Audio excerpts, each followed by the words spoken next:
Alright, here we are with the bird launcher at about 20 yards. Let's see if it works. Hey!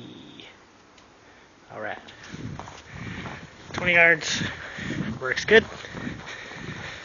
I will reload here, and it doesn't throw them too hard. You would think with these big, I don't know, I got those springs at the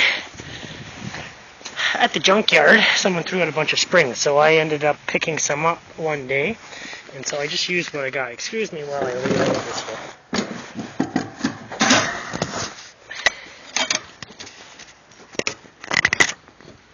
There we are. Okay, reloaded. Yeah, so these pretty heavy-duty springs, but you'll see how far they throw this tennis ball up.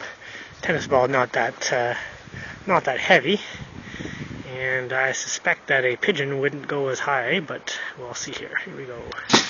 Hey, I don't know, good. Probably to the roof line, so let's say 12 feet or so. 12, 15 feet. So nothing too crazy, but I think that'll do the job just nicely. Alright, so there you go.